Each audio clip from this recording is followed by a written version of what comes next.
Magandang araw, welcome ang karunungan. Bago magsimula, shoutout sa channel ni Child of God, subscribe kayo dyan. Ngayon, ibahagi ko sa inyo ang aking kaalaman sa karunungang lihim. Narito, orasyon, pampawala ng bisa ng masamang kapangyarihan.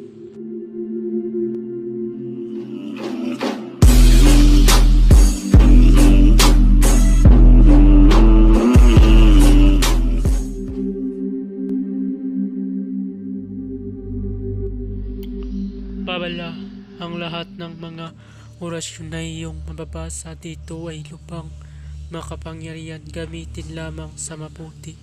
Ibinabahagi ko ang mga orasyon na ito para katulong at hindi para makapanakit ng sino man. Ang sino man na gamitin ito sa masama ay magkakamit ng wala hanggang paghihirap habang buhay hanggang kamatayan.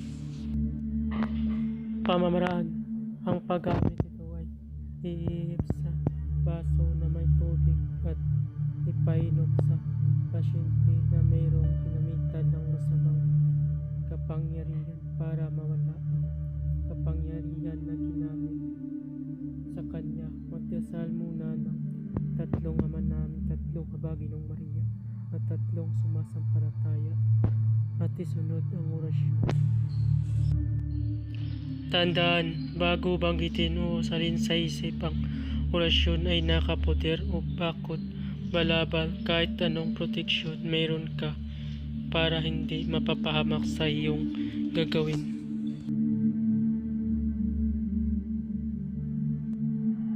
Narito ang orasyon. Jesus, Yeshua, Luminous, Agnus Dei, Sacra, Sagrado, Akdudum, Biyak, Basag, sira ang lahat ng masasamang kapangyarihan.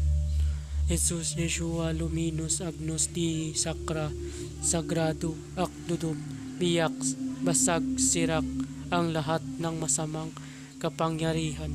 Usalin o banggitin lamang sa isip